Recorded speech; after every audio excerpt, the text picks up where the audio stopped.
Hi guys, this is Otter here. Uh, I want to apologize for not being super active lately. I've been busy with Easter and dogs and all that good stuff. But I'm back in action in Montreal, and I'm going to try and give you some more cool replays to maybe whet your appetite for the Canes Cup, which is coming up this weekend. To all of you who will be playing in the Canes Cup, I'm really looking forward to it, and good luck to you. And to those who are not playing in our tournament, maybe you'll be able to hop in the next one. With that said, let's get right into this. So here's a 3v3 matchup. I'm playing the Dark Elves in this one. Got a heavy line of Harganeth Executioners with a couple of Harpies and Manticores for Harass and a Death Hag on a Cauldron. Vippa's playing the Wood Elves. He brought a front line of spears, supported by a Branch Wraith, a bit of shooting in the back with the Hawkeyes of Jakira, some mobility and Cav, a Waystalker to buff the Hawkeyes of Jakira, and a Lord on a Forest Dragon. You don't see that too often, so that's some cool stuff there. Uh, on the Empire, we have Who's Your Daddy, and he is playing with a Lore of Life Wizard and Mr. Franz on foot. I believe he's on foot. Let me just double check that. Yes, I did not lie to you. He is on foot. And then the dwarfs are being played by Sneaky Banana. He's gone sort of with a very defensive dwarf formation, front line of Ironbreakers, Dwarf Warriors, and Longbeards. Any Longbeards? Yeah, on the flanks. Cannons in the middle, and some Coralers to just shoot over the front line. And he's taking full advantage of this little terrain feature. There's a bit of a hill here. Skulkers are in the back.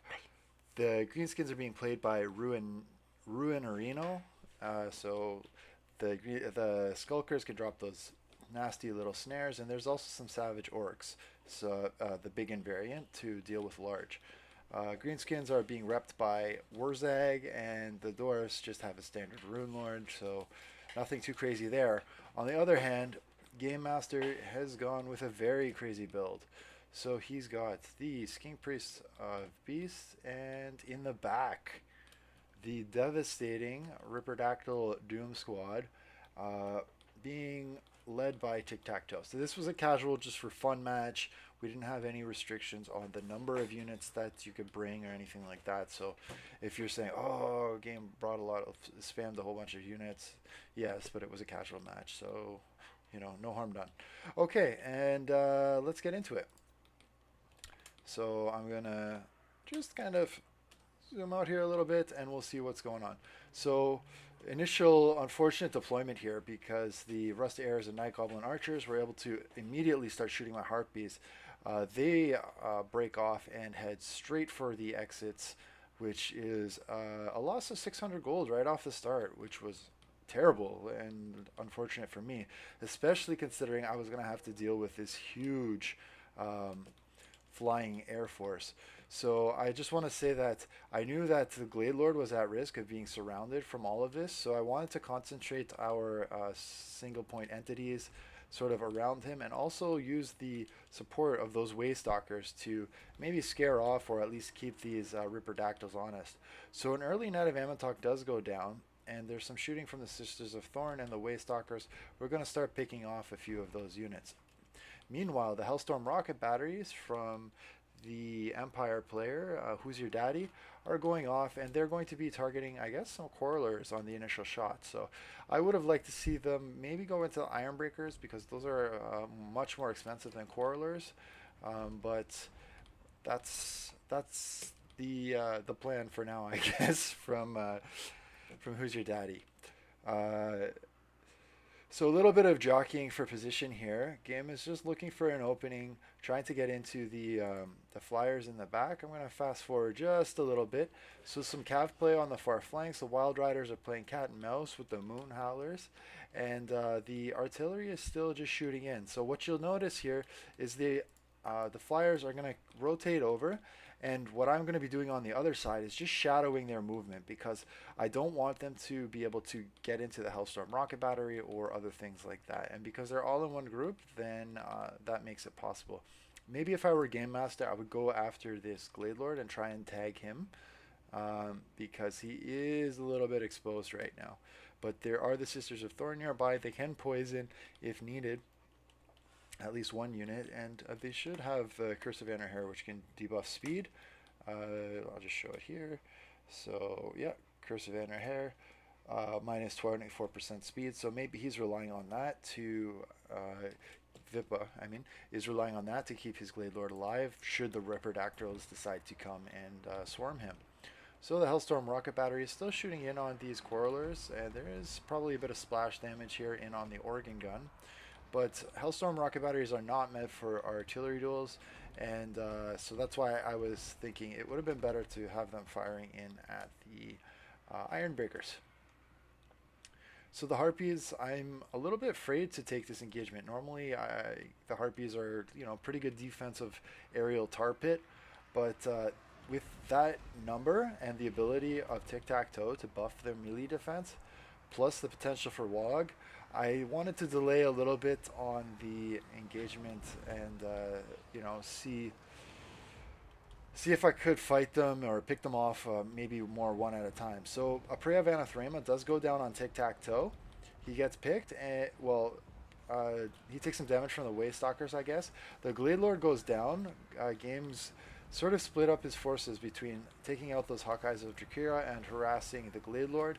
Wisely, Vippa dives his Glade Lord down into the Eternal Guards with shield, but Game Master has decided no big deal. He's got the shooting from the dwarfs and the ripperdactyls, so he's going to go right in. Now, you'll say, okay, what are you doing with these Harganeth Executioners? I was getting laced by the organ guns and the cannons. So often what you'll see is dwarf players do is they'll put their artillery on guard mode. And if you hold down the spacebar, what you can see is basically the range of the artillery units. So what I would do is if a unit was taking fire, I would just pull them outside of the range, get the artillery unit to drop their attack orders, and then I would go back in. So if the dwarf player is paying attention, yes, he can just click on my unit again, and it will shoot the Harganeth Executioners again. But if he's not paying attention, then maybe I was thinking I would be able to sneak my Harganeth Executioners in and do some damage there. The other thing is I was okay with the organ guns, maybe using some ammo on, the Glade Guard or some of the other more disposable infantry that we had, even though we didn't have a lot, and then save the Harganeth Executioners for late game when the ammo of those cannons was a little bit lower. So a bit of a risky play there. So seeing that the Hawkeyes of Drakira were getting swarmed, I'm going to drop a Flock of Doom and some other defensive buffs, because I knew that if I was going to have any chance of fighting these guys, it was going to be now while tic-tac-toe was a little bit away from the action. The Glade Guard are going to go in there and muck things up as much as they can. And the Cauldron of Blood, Death Hag, is also going to make her way over here eventually, but I guess I was a little bit slow on that micro. So my Lord is actually right in here. So it's the Supreme Sorceress of Beast. Normally I would not want to fight this, but given the sheer numbers, I knew I needed everyone fighting to give myself even a chance of making this fight even. So the Harganeth Executioners are going to come in here and try and do as much damage as they can. I mean, there are no pushovers in melee, and having their extra attack damage is certainly going to help. And you look, as soon as they enter the fray, there's a bunch of units that start to waver. The Hellstorm rocket batteries have changed their targets too, so they're actually shooting in at the flyers, and normally you wouldn't want to shoot the flyers, but because they were clumped so much, that was probably starting to add up some damage on them, and they were also on the ground, right? So nice switch there by Who's Your Daddy to target them. So the Harganeth Executioners have one unit that's going to try and get into just whatever they can before they get shot to pieces. Some demis in the back are going to try and clean up these Moon Howlers. And the other 3 units of Harganeth Executioners are just going to push forward. So now, I mean, their leadership is already very, very low. There's a big foot of Gork coming down, trying to scare off Karl Franz, who I believe has gotten into Wurzag. So very fortunate stuff for us there. Vippa, I guess, pinned Wurzag with the cavalry, and then Karl Franz came over here and taught Wurzag a lesson, basically. Put him on a spit roast. Um, so over here, there's really again a cat and mouse game between myself, game master, and the dwarves. So now that the greenskin infantry has started to push up a little bit, I've started to harass the dwarf back line. But game is countering with his ripperdactyls who have rallied. I think in this fight, I do have the advantage. I'm not sure if I think we killed off tictaq'to. I'm sorry I didn't capture that on camera, but yeah, he did go down. So they're not going to get that extra defensive buff. Um, Looks like I have one manticore here that was inactive, but I think the biggest issue here was the dwarf shooting because we were fighting on top of the dwarfs. My supreme sorceress took a lot of damage, and I knew that she didn't have the speed to kite from these ripperdactyls, so she was not long for this world, and I just had to accept that basically. I do have a couple of units or a couple of Harganeth executioners who have rallied. They're just more or less hiding in the trees for now, and I'm okay with that because there's still a lot of ammo left on the dwarf artillery, and we need to sort of stall the engagement of the executioners until they can actually reach this front line, because I knew there was still enough chaff that could just freeze them, and then the executioners would get shot. So the damage from the Hellstorm is definitely adding up. It's not the most accurate thing, but because the dwarves are so tight, there's a lot of splash damage. And I guess, maybe attacking the Quarrelers is not the best target, but because the Quarrelers were so centrally located, that splash damage from the Hellstorm is starting to add up. Over here, the Ripperdactyls rip off this Manticore, and Carl Franz and the Life Wizard are just basically fighting whatever orcs they come into. Just savage orcs, night goblins. They see legendary lord. They say, I don't want a part of that, and they take off. The Death Hag has been trying to make her way in here, but it's been screened off by Longbeards with great weapons and the nasty Skulkers. If I go too close, the Skulkers have been snaring me. There's also the Savage Orc Biggins, so I didn't want to take too much damage on my Death Hag, knowing that late game, the ability to use that mass of the Death Hag would be very, very valuable asset. So Manticores, Wild Riders, they're just going to, I guess, try and rout off this infantry. Meanwhile, the rest of the dwarves are going to start to consolidate because they know outside of these Ripperdactyls, the mobility advantage is with us. I still have one Feral Manticore left, got the Wild Riders, and of course, almost full HP Death Hag. It hasn't been taking any shots this game because most of the cannon fire has been going into the Harganeth Executioners and maybe some cav. So I will fast forward a little bit here. Not too much crazy going on. What you're going to see is Carl Franz and his Lore of Life Wizard are going to try and use this rock to hide from some of the shooting, and then fight anything that comes with them. So the Skulkers are going to move up here, and as are the Longbeards. So there's a lot of armor pen, and I definitely have to respect the potential damage of that. But I know Franz and the Lore of Life Wizard need some help, so I'm going to go in there and, as Druchi do, just muck it up with them. And we were hoping that if we concentrated our high damage here and used the rock to sort of screen some of that missile play, that maybe we would be able to have a chance to do some damage. So units were wavering here. I was hoping I would be able to break some off with the Terror of the Manticore and the Death Hag. I do have a bit of a mass advantage here because the orcs don't have any cavalry to pin the Death Hag in place anymore.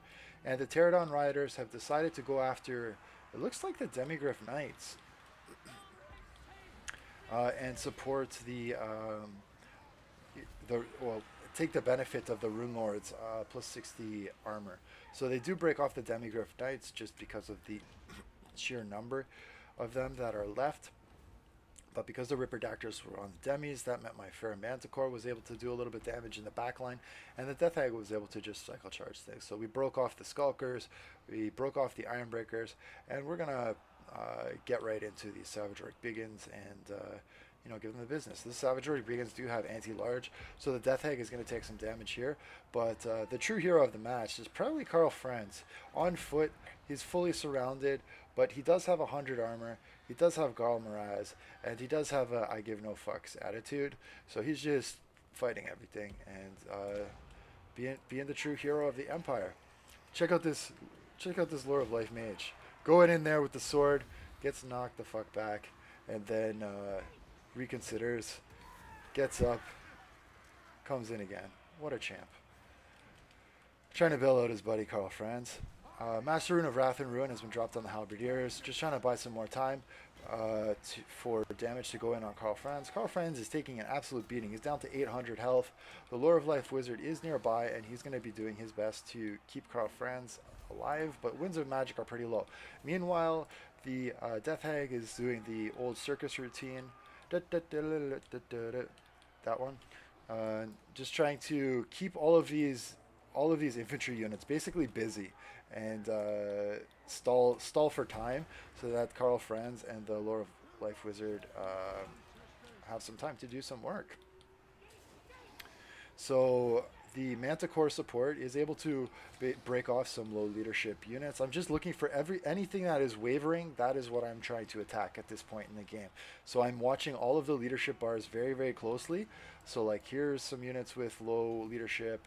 Yeah, well, so much for that. But mostly that's what I've been doing. Oh, maybe because the Rune Lord was very low on leadership, so I was trying to break him off. Yeah, there you go. So here he goes.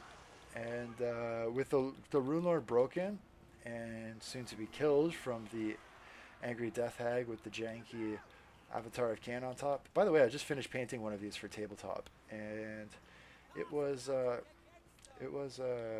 process.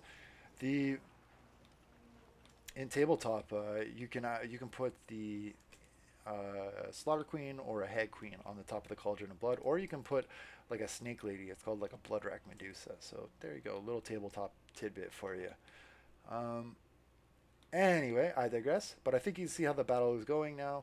The Rune Lord is broken off, which Wurzag is dead, which means that there's going to be some leadership problems, and we're going into final stand hero mode. So I'm just going to fast forward here, but the ratings on the wall, there's just a few sort of wavering units here, and I'm going to look for them and tag them with my Cauldron of Blood, and that's the game. So very fun match. Thanks to Vippa and everyone else, Game Master, for playing. It was very back and forth. There were moments where I thought for sure we were going to lose, but having that late game terror ability of the Death Hag was super, super useful.